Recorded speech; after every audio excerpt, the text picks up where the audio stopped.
Welcome to the Ignition News. Today's January 15th. We're halfway through the month of January. We have under 11 months now until the elections. It's time now to stay informed, stay up to date, and know what you need to know in order to push back, save this democracy. I want to start out today by talking about something that a lot of people have not really discussed recently, which is the fact that the president sat down for a nearly 2 hour long interview recently. And he had some truly wild things to say. But I think one of the takes from the article that is most chilling is this.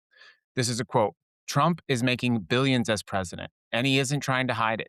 When asked why he reversed course from his first term and is allowing his company to make deals all over the world in blatant and direct conflicts of interest, he said simply, because I found out that nobody cared. I'm allowed to. And there it is. That is your president.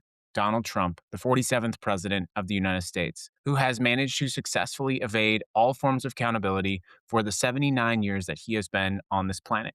But I suspect that you're listening to the Ignition News because you don't believe that we should live in a country where a tyrant is allowed to simply trample all over the norms and sort of systems of process that are designed to help make us all prosperous, let alone safe. And I hesitate to use the word safe, obviously, because it's very clear that if you are not sycophantic and willing to sort of bow down and give up all of your morals to this administration, that you are not even delicately viewed as an enemy. The president and his minions are on a terror campaign largely focused on Minnesota, being met with, well, calm calls from Governor Tim Walz to go home, be quiet, and not make the tyrant mad. Let's get into the top stories today. We'll talk about what's happening. Welcome to the Ignition News. Let me be absolutely clear with our first story of the day, something I just alluded to. What's happening in Minnesota, in Minneapolis right now, this is an American occupation. This is what occupation looks like. Last night, our top story, by the way, a Department of Homeland Security officer shot a Venezuelan man in the leg during what they're calling a, quote, targeted traffic stop in North Minneapolis. The agency claims the officer was attacked with shovels and brooms by 3 people and feared for his life. Here's what we know to be true. DHS say they attempted to stop a Venezuelan man who they claim is in the country illegally. According to their statement, the man drove away, crashed into a parked car, then ran. The officer pursued him during what DHS describes as a struggle on the ground. 2 other people came out of an apartment and allegedly attacked the officer with a snow shovel and a broom handle. The officer fired what they called defensive shots. The Venezuelan man was hit in the leg. Both he and the officer are hospitalized.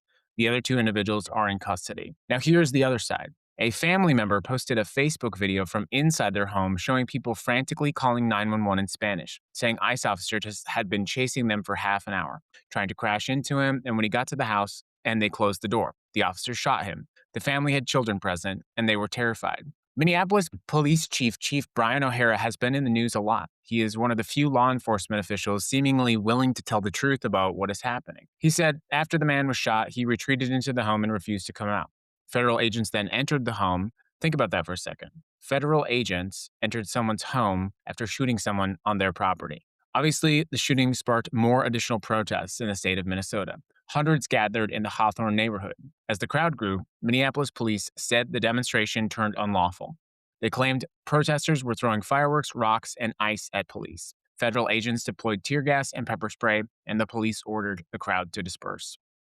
Mayor Jacob Frey held a press conference. He said the city is in an impossible situation. Minneapolis has 600 police officers. The federal government has deployed 3,000 ICE and Border Patrol agents to the Twin Cities. Let us think about that. That is a 5-to-1 ratio of federal immigration agents for every single local police officer. Mayor Frey said the federal agents are creating chaos and unrest. He's called their conduct disgusting and intolerable, and he told ICE to get out of Minneapolis. Tim Walz, in a planned speech that happened to occur just after the shooting, addressed Minnesotans directly.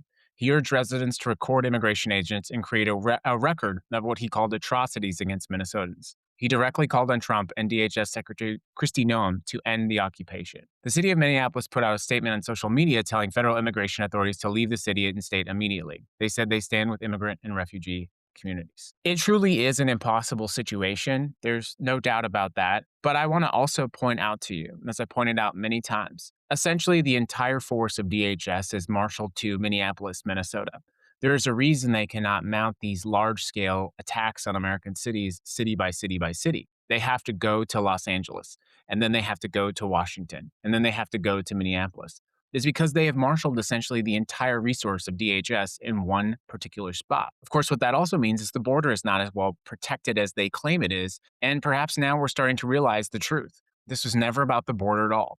The president and Stephen Miller have created a secret police force out in the open, and now it's plain to see what they intend to do with it. On January 7th, ICE agent Jonathan Ross shot and killed Renee Good. She was 37 years old at the time.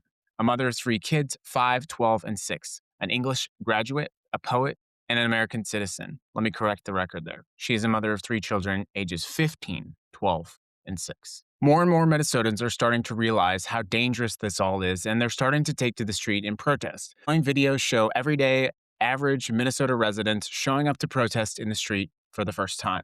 Governor Walz has told everyone to, quote, not give them what they want. But the president intends to invoke martial law via the Insurrection Act anyway. I say it's an impossible situation for a different reason than Mayor Frey. I say that because the president is going to invoke the Insurrection Act. He is. I said now, but he's going to invoke the Insurrection Act. So to have the governor and the mayor essentially trying to avoid having him do that, I think leaves the citizens of Minnesota unprotected. I think they genuinely believe that somehow they can play chess and get themselves out of the situation. However, they're exactly where the president and where Stephen Miller wants them to be. I think the citizens of Minneapolis would be better served with a more robust response from their leaders and from honesty. The president is going to invoke the Insurrection Act, whether Tim Walz wants him to or not. Tim Walz should be spending this time preparing to how they will respond to that instead of trying to prevent that from happening because he cannot and will not prevent it from happening. Having said that, what we're seeing with this brute force from the federal government is that some people are starting to have enough. Senate Republicans are openly defying the president and vowing to block any effort to seize Greenland by military force. Let's get on to our next story. Thank you for following the Ignition News. Our show today is brought to you by our signature podcast, Ignite, Fighting Fascism in the Age of Its Rise. Season 2 of Ignite is out now. Learn how to take control of your city, how to effectively push back against fascism, and how to fix the pothole in your front door. In front of your door. Jeez, rough day on the news today. Download Ignite, Fighting Fascism in the Age of Its Rise. On to our next story. Trump has obviously been making a big deal out of Greenland. He's refused to take military force off the table. And on Wednesday, Trump officials met with diplomats from Denmark, and Greenmark. Yeah, come on, buddy. Let's pull it in. Whew. Republican senators, in their own words, are flummoxed by this. They fear it would destroy NATO and give Russia a bigger advantage in the war against Ukraine. Tom Tillis of North Carolina and Murkowski of Alaska are traveling to Copenhagen on Friday to personally assure the Danish prime minister that there would be strong Republican opposition to any military seizure of Greenland. I will believe that when it happens. However, Senator Langford, a member of the GOP leadership, said, Greenland and the Danes are allies. We do not want military action in Greenland. We should not and cannot. An anonymous Republican told The Hill that this has generated more opposition from Republican senators than most of Trump's other chaos because of the dire implications for NATO. This is something I think senators are starting to realize now. Donald Trump will not be president forever, but the United States needs the alliance of NATO, and they're going to have to make a very difficult decision. I am not convinced. But the reporting does show, for example, Senate Appropriations Chair Susan Collett of Maine, who said that she does not support annexing Greenland by force or buying it over the objection of Greenland and Denmark. Former Senate Republican leader Mitch McConnell warned that seizing Greenland would, in his words, incinerate NATO alliances. Perhaps Mitch McConnell might have ended this in 2020 when he could have supported the impeachment of the then 45th president, Donald Trump, preventing him from running for president again. But it's not just Senate Republicans. Only 17% of Americans actually support a takeover of Greenland. By the way, who are these people? Who are these 17 stupid percent of people in America? Only 4% think taking it by force would be a good idea. Buying Greenland could cost $700 billion, according to estimates. That's if Denmark and Greenland are even willing to sell, which of course they're not. So let's connect these dots. The Trump administration will deploy 3,000 agents to terrorize Minneapolis. They'll defend an ICE agent who killed an American mother of 3. They'll investigate the victim's widow instead of the shooter. They'll threaten to invade Greenland and seize it from NATO. And even Senate Republicans are saying no to Greenland while saying nothing about Minneapolis. That tells you where the lines are actually drawn. And it's had a huge consequence. Let's go on to our next story, one that you're probably not hearing about. Obviously, with the implication of the big, beautiful bill, we're starting to finally see the rollout of the devastation to average Americans. 1.4 million fewer people have enrolled in the Affordable Care Act. This was as of January 12th. 22.8 million selected a plan last year, and this year, Last year at this time, it was 24.2 million. Y'all, I'm having a tough day reading the news today. I'm sorry. Stick with me on this. So, in other words, 1.4 million fewer people signed up. Well, why is this? Well, we have the premium tax credits, those expired. Those subsidies were expanded during COVID to increase financial assistance. However, in October and November, these subsidies became a sticking point during the longest government shutdown in US history. The Republicans tried to persuade Democrats to fund a temporary spending bill that did not address the subsidies, promising to discuss them later. In November, the Senate reached a bipartisan deal to end the shutdown, but it did not include any Democratic demands on healthcare. 8 Democrats voted with Republicans. We talked about where the line is drawn. Apparently, for those 8 Democrats, it was not enough for your health care. The House passed a Democratic led bill that would extend the enhanced premium tax credits by 3 years. It has not yet been taken up by the Senate. The Congressional Budget Office estimates without an extension, the gross benchmark premiums could increase by 4.3% in 2026 and 7.7% in 2027. Premiums more than doubled for millions of Americans because the Senate would not extend those subsidies. That was not an accident. It's not an oversight. It's not something they forgot to do. It was a choice. They chose to let the subsidies expire so that they could give tax breaks to billionaires. They had the power to extend these credits, and they chose not to. And Democrats, let's be clear, 8 Senate Democrats voted for a shutdown deal that would not include healthcare protections. They were promised a vote later, and now we're seeing that promise means nothing. And it means even less to 1.4 million people. We've covered only 4 stories today. On the surface, they might seem unrelated. Federal agents terrorizing Minneapolis, healthcare becoming unavailable for millions, Trump threatening to invade Greenland. But they're actually all the same story. They're about power, prioritizing itself over people. In Minneapolis, the federal government deployed a massive force, not to make anyone safer, not to make a show of force, but to terrorize communities, to assert dominance. They killed an American mother of 3, investigating the killing, and now they're investigating the widow. Instead of holding the agent accountable, they're defending him and putting him in hiding. The government had the power to keep insurance for millions of people, but they chose not to. They chose to let those premiums expire. Now 1.4 fewer Americans have access to that coverage. In Greenland, the administration is threatening military action against a NATO ally. Even Senate Republicans who have enabled Trump on nearly everything else are drawing a line. Not because they simply care about international law, but because Greenland is in America's best interest, and they see beyond this tyranny. The common thread is this: when power sees an opportunity to expand, it takes it. When people need protection, they're left to fend for themselves. And when institutions are threatened, suddenly the lines get drawn, but they get drawn for the political expedience of the Senate Democrats. What we're learning is our government officials are drawing lines, and they're not drawing them around our communities to protect them. They're not drawing them as matters of moral turpitude.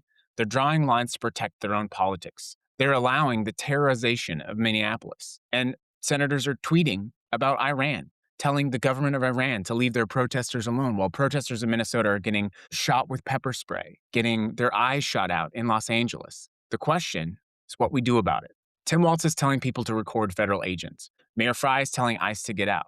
The attorney generals are filing lawsuits, and prosecutors are resigning, as we talked about earlier this week, rather than participate in the investigation of the widow of the woman murdered by ICE. Communities are gathering together to protest despite tear gas and despite pepper spray. Yet it's still not enough. So the question is, what else? Well, it's January 15th. I don't have all the answers for you today, but I can tell you, if we wait for the President of the United States to invoke the Insurrection Act, he's going to do it anyway. We are best served forming, protecting, and enhancing and securing our communities. If it isn't clear yet to you that no Senate Republican is coming to save you, or that your mayor or your government will be powerless when ICE comes to your community, well, you need to put your glasses on, because it is coming for you. The problem is now, for the tyranny, they can't do that in every community, right now, everywhere, all at once. But we can protect all of our communities everywhere, all at once. While the government is focusing on Minneapolis, we can rally and protect our communities. You have time to rally and to build your own community. You have time to build community defense networks and mutual aid networks. You have time to prepare. They cannot be in Minneapolis forever. And when they leave Minneapolis, they may come for your community. We have to hold out, protect our election infrastructure, and we have to be ready. I don't agree with everything that Tim Walz has done in handling the federal occupation of the city of Minneapolis. Incidentally, I grew up not far from Minneapolis, and I know well what it's like to have to go through your daily routine while battling sub-zero freezing temperatures. And now I can't imagine what now millions of people are worried about with federal agents terrorizing their communities. People in Minnesota should be worried about fixing their snowplow, not worrying about ICE agents coming door to door to door. But he did say something that I'm going to close out with. He told you to witness. Tim Walz told people to witness what they were seeing. And so my challenge to you today is as follows. Go and look up the laws and guidelines in your community about how and where to record these people. Find out what is legal and find out best practices, and then practice that information. Run it through your head. Tell yourself how you're going to respond when you're legally, peacefully recording an ICE officer and they try to antagonize you, or they try to make you scared, or they try to make you leave, or they deploy pepper balls. Practice in your head so that you do not fall victim to this tyranny. Practice how you're going to respond, how you're going to defend yourself, how you're going to ensure that you're doing what you're doing legally. Because the point here is not as much about the Insurrection Act or martial law. It's because this administration is failing, and they can distract from their failures by creating this chaos. Chaos is a beautiful distraction. But the reality is more American citizens are out of work. More American citizens cannot afford groceries or gas. More and more Americans don't have access to health care. And all of the promises that this tyrant made in his election are proving to be just lies. So if they can distract from their lies, from their corruption, and from their abject theft of the treasury, they're just robbing the treasury right now. If they can distract you from that by causing chaos in your communities, well, I would say that right now they're being successful in that.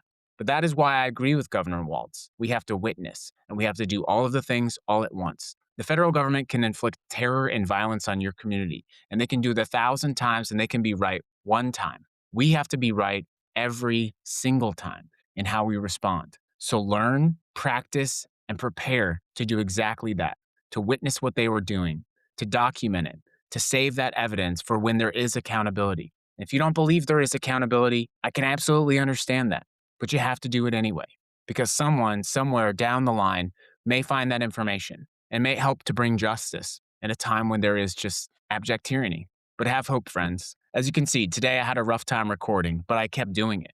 I kept going and going and going, stopping and starting and just acknowledging my flaws. There's a lot of times when I record my show and I will get frustrated and I'll stop and I'll re-record it because I stumbled over a word here or my brain got ahead of me there. But today I left those beautiful flaws in place because those beautiful flaws allowed me to finish. Those beautiful flaws, whether that is you, your neighbor, or your community, they will allow you to stay strong in the face of this tyranny. Embrace those flaws, persist, resist, help others to exist. That's a special shout out to someone, by the way. That's it for today's Ignition News. Those are the stories I think you need to know. We'll see you again on the 16th. This has been today's Ignition News.